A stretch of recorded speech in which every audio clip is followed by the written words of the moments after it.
Hello, all. This is Dr. Dave Maslach talking about reciprocity.com. The E is spelled with a 3. I'm a professor of innovation, strategy, and entrepreneurship, and I created this proofreading platform, this sort of sharing economy proofreading platform, such that you can get all of the feedback that you need, particularly because writing, I get very anxious. So I created this particular platform for myself. And tried to open it up to a lot of people so you can get skills and just be able to be amazing, become a prolific and wonderful writer. So in this particular video, I really wanted to talk about what is the normal day of a PhD student or a research professor of any, if somebody actually wants to become an assistant professor, a tenure track assistant professor. This is a PhD student, doesn't do very much. It's basically the same stuff that a professor will do. It's identical, in fact. It doesn't really change. The entire life doesn't change. So it's the same pattern I've been doing for the last 10 years. I'd tell you exactly what this pattern is in this particular video. It's really kind of interesting, I guess. I think it's interesting in terms of the day-to-day habits. Some people might find this useful. This video might be very useful for those of you who are interested in getting into this particular career and they just want to find out, what is the day-to-day life of doing something like this. And as if you've watched some of the videos before, this is kind of a project of being able to, it's connected a bit to my research, so you can look at some of that. So what is the normal life of a PhD student? So I might tell you at 2 points or 3 points in terms of the normal life. When you are going through, and it depends on whether you're before your comprehensive exams, your core exams, or after. And that's really what it is. Actually, there's only 2 points. I take that back. The first, so when you are going through and doing your coursework, essentially you're going to get up. So I get up every day anywhere between 5 and 6:15, depending on what's going on. Sometimes I get up early for whatever reason, and I just get up and I go do my thing. At that point, if I get up early, I might go to the gym, or I might go and do some work for an hour, depending on what I'm feeling like, right? It's one of the benefits of being in a research career. You kind of just do whatever you want. But I'll get up and then I'll get my kids going. Before kids, I would just, go to the gym and sit down and do some work for a little bit. And then usually by about 8 o'clock-ish, depending on what's going on. So right now I'm actually putting out a video at 8 o'clock. It takes me 25 minutes or so, and then I do that and then go into work right after that. But before I was doing these videos, I would just get up and get going and go into work, and I'd be there anywhere between, realistically, by the time you actually commute to work and you get there, it's probably like 9 a.m. by the time you're there and sort of settled in and just starting to get settled in. And then once that happens, you scoot off to, you do work. I might answer emails for a half an hour, 40 minutes or something like that. And then I like doing that. I know some people are sort of suggest not to do that. I actually think that I have a complete different mindset with the emails. That usually at the beginning, I'm not really fired up. My mind is not really roared up at that moment. I'm just getting into it. So the emails allow me to get into the mindset of being able to have fun and start to sort of think. So after a while, I just stop doing them. Sometimes I'll clear out all my emails. Sometimes I won't. But basically, after a while, I get finished and then I get into it. It's usually about an hour in, and I feel really jazzed, and I could write for, what I'll sit down and I'll write for 4 to 5 hours. And that writing, it's either analyzing or writing, depending on what's going on. If it's writing, I usually get physically exhausted by about 2 o'clock, and I have to get out or mentally exhausted. I have to get out and go for I'll go for like a 20-minute jog or, like a 15-minute walk. And usually by the time that's done, I come back and I could do another hour and a half, 2 hours. I can do longer. I used to actually work until 6:30 on a pretty regular basis before I got kids. But now with kids, I got to pick them up and scoot them. So I got to leave out the office by 5:15 to go get my kids because daycare is not open after 6 o'clock. And then you got to go home. We cook dinner. By the time dinner's all done and we've cleaned up everything, it's probably like, 8 o'clock. I put the kids to bed. And before that, I would just jump in and, do some work for a little bit, work. So what's really good, what you should think about is working. You probably have to schedule different types of work throughout the day, right? So emails, I like to do a little bit in the beginning to get me going. Then I'll actually do some really physical, what I consider work. So really, the work that I do is probably only 4 to 5 hours a day where I can actually think about thinking, right? Real work. And then the rest of it's all just kind of mundane stuff. But, if you add it up, it's actually a pretty long day that you're working. So in the evening, what I used to do, particularly with a PhD student, when I was a PhD student, before comps is I would do some more reading because there's a lot of reading that happens at the beginning. So before comps, I would do some more reading in the evening. And then I maybe watch like a half an hour worth of TV or something along those lines.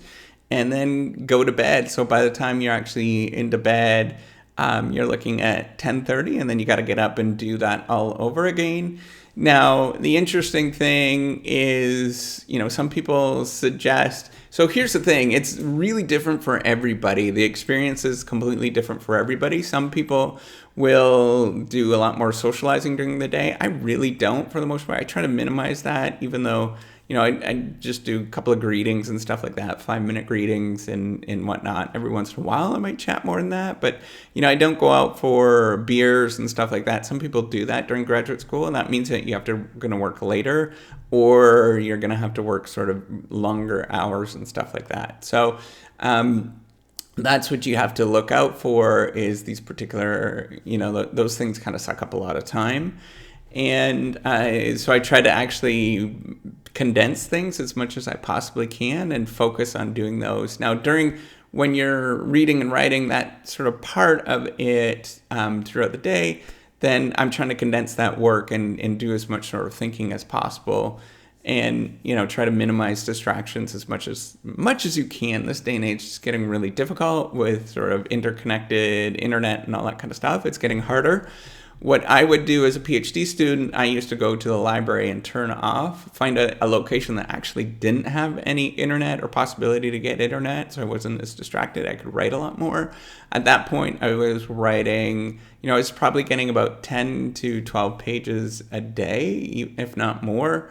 And I was writing as much as I can. Analyzing is a little bit different when you're analyzing data, so you switch back and forth.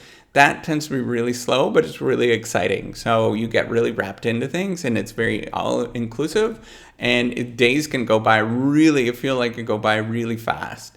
And I can honestly sit there for 14, 15 hours in the world, and it just kind of disappears without, getting hungry or anything like that. Somehow it just really gets you immersed in what's going on. You're trying to solve problems. In fact, I actually have found out that is, even though I have a tendency to do that, I really want to do it. I'm actually a lot more unproductive when I do that. The best thing to do is work for about 4 hours. If you're analyzing, stop, go for a little walk, give yourself a break. And then usually things will sort of sort in your mind. You'll be able to come up with different solutions and you'll be able to speed things up a lot faster. So anytime that I feel myself getting sucked into wanting to sit there and just being like, just grinding away, that's usually a moment where, I'm probably not being all that productive, to be honest. I could be a lot more productive if I take a step back and remove myself from the situation when I start getting into those moments of just, getting sucked into it, right? So that's the critical thing to think about. And the other thing is it's different for everybody. Some people's schedules are really different in that they stay up late and they're productive really late at night. And some people are productive really early in the morning. It just depends on your schedule. And it just really, really depends on what's going on. But, you expect a pretty long day filled with different tasks. But in terms of, actual reading and writing, I would consider like that really tough mental work.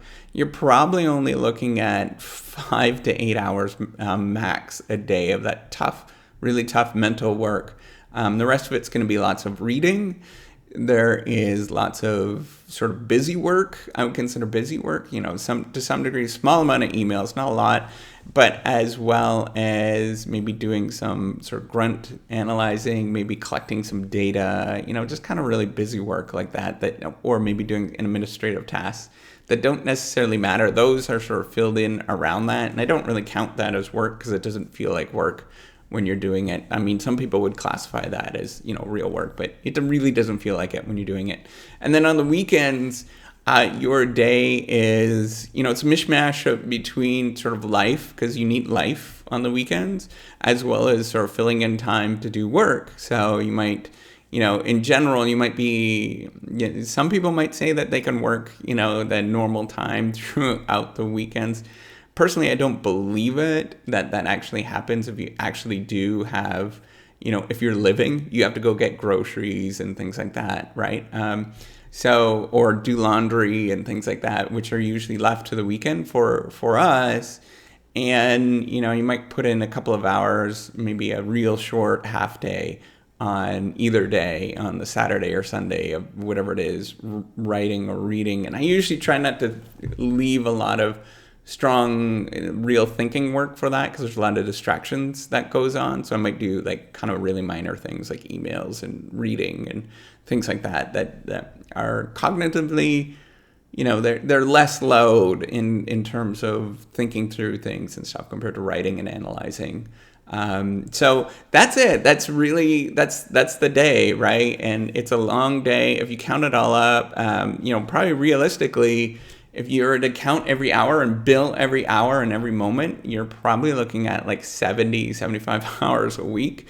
But in terms of what I consider real work, you're probably only looking at like 30 hours a week, right? That real thinking that you're going to be mentally taxed and, it's going to be challenging. But like if you're counting everything like the way you would do in a normal work day at a normal place, it's probably up there. It's probably 70 hours a week that you're doing, but it's fun, right? I mean, a lot of it's fun because it's choose your own adventure. You're building stuff as you go. It's a really exciting thing. It's you're choosing and picking your ideas, your career as you're going, and you can sort of build things as you go. And it's really rewarding because you can put all this stuff together, and then you can see progress in the long run as you look back. And it's a really it's a grind in the moment, right? But as you're going through it and you look back and you see that with all the stuff that you've done and all the exciting questions that you've answered, it's a lot of fun. It's a very rewarding career that way.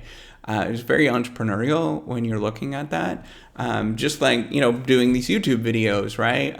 They seem kind of useless at this moment. I'm not sure if anybody's watching them or anything like that. Maybe they are.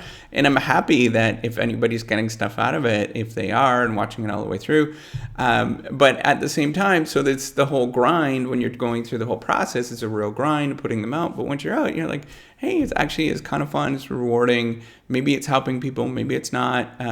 But it's a rewarding thing to do. And it's giving back. It's a contribution to society that other people don't do and other people can't do, right? So it's really exciting to be able to do that. So that is the normal day in the life of a PhD student or a research professor if you're interested in that. Again, so what I'm doing with the reciprocity project, and this is part of my thesis help series, by the way, I forgot to mention. Essentially, I'm helping out, answering questions about how can I be as much helpful as I possibly can to graduate students or those that are interested in going and doing a research degree in graduate school and sort of answering all these questions as I possibly can. And what I'm trying to do with the reciprocity project is actually, if it ever becomes profitable, which it's not at this moment, be the first one to say that, but if it ever does, then I'd actually like to start giving money away in terms of scholarships and stuff like that, in terms of a portion of the profits. Maybe not, immediately in terms of that kind of stuff, because I still have to pay, I have to recoup the cost of actually building the website and stuff like that. But eventually, the goal is to start giving back as much as I possibly can, which is really exciting to be able to do that and to be as helpful as I possibly can to graduate students, particularly those that are in behavioral science. So that's it. Have a wonderful day. Take care. And I'm really looking forward to seeing you on the next video. Bye.